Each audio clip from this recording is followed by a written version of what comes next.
Hi guys, welcome back to my channel this week. I am going to show you how to grow your own mung bean sprouts at home, and we'll also cook a few dishes together. Alright, let's go take a look. First of all, soak some mung beans in water overnight. You can see that some of them already are so bloated that it's trying to break through the shell. I also have a few black-eyed peas in there just for the experiment. So now it is ready. Find a basket and also a piece of cloth. If you don't have a piece of cloth, then find some kitchen towel paper. That will work just fine. Soak it up in some water so that it becomes a bottom layer that keeps the mung beans moisturized. Next, throw in your mung beans and then spread it out evenly on top of the damp tissue paper layer. And you will also now want to add another top layer of damp tissue paper towel, and then just to cover it up.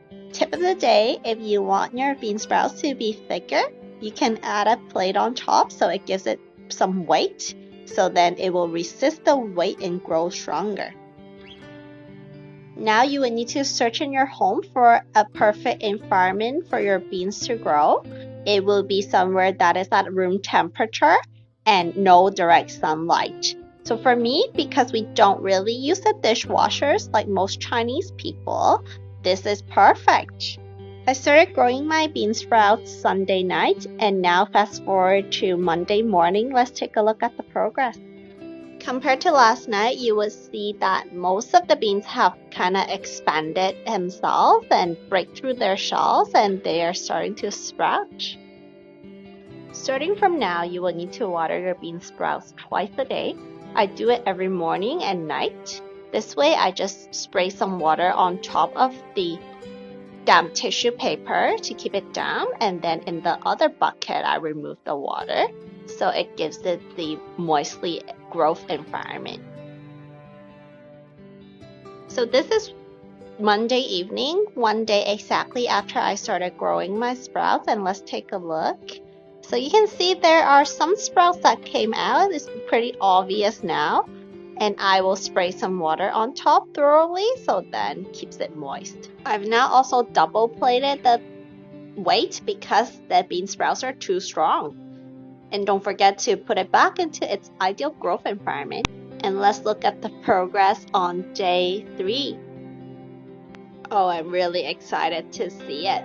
Wow, you can see the sprouts is much taller than the previous day. It's just amazing how fast these things grow. So cover it up again and give it some water. This is day 3 evening. Let's take a look at how much it's grown. Wow, just after a work day, and it's grown so much. I'm impressed. Day 4 morning, looking good. And let's go take a look at day 4 evening. And honestly guys, this is ready to be harvested. Let's take it out. Okay, let me try pulling it. Oh, well, that root is too strong. Wow, look at all these roots. Let's trim it a little bit. And then we'll take out the bean sprouts. Oh, look at these fatties. So chubby and beautiful. And now you will just need to get rid of the roots and the shells, and it's ready to be cooked in whatever way you desire. There are many ways of cooking bean sprouts. You can eat it raw, put it in soups, or stir fry, however you like. I am going to make a hometown Cantonese stir fry rice noodle and also a Korean bean paste vegetable soup today. The noodles first. The first step is to marinate your meat. I'll put some cornstarch, some sugar, some soy sauce, and also add in some sesame oil to make the meat juicy and tender. You can also substitute the cornstarch with tapioca starch, bean starch, potato starch, whatever starch you will have, as long as you have something, so that it will be super soft and tender when you stir fry it. Mix well and put it aside. In a frying pan, add some oil, and then now I'm going to dump in some Cantonese preserved sausages, which I pre-cut, and I'm just going to stir fry it until it's golden brown and crispy, which add a lot of flavor to the noodles.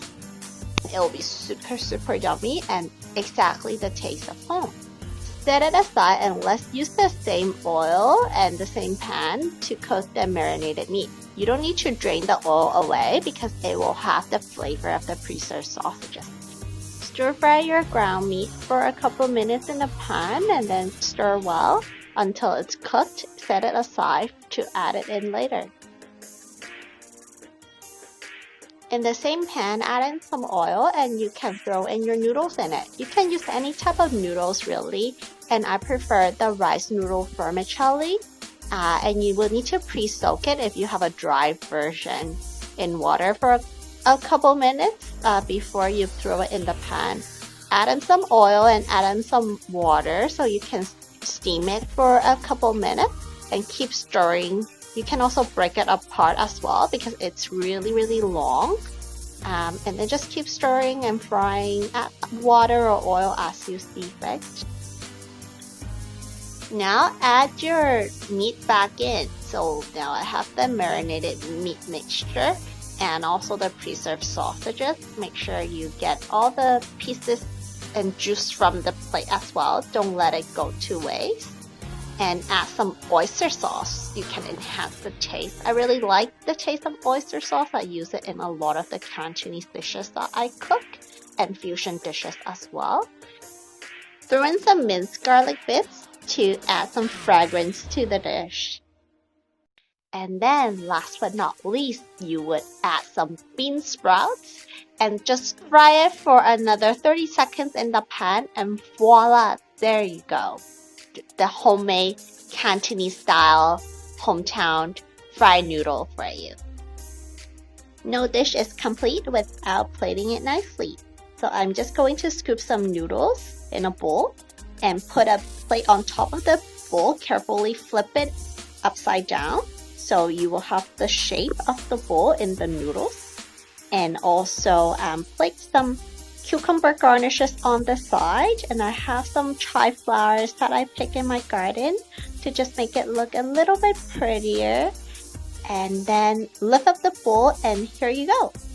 Yay, I am so happy. I love hometown food that is homemade. To complement my noodles, I also cook a soup.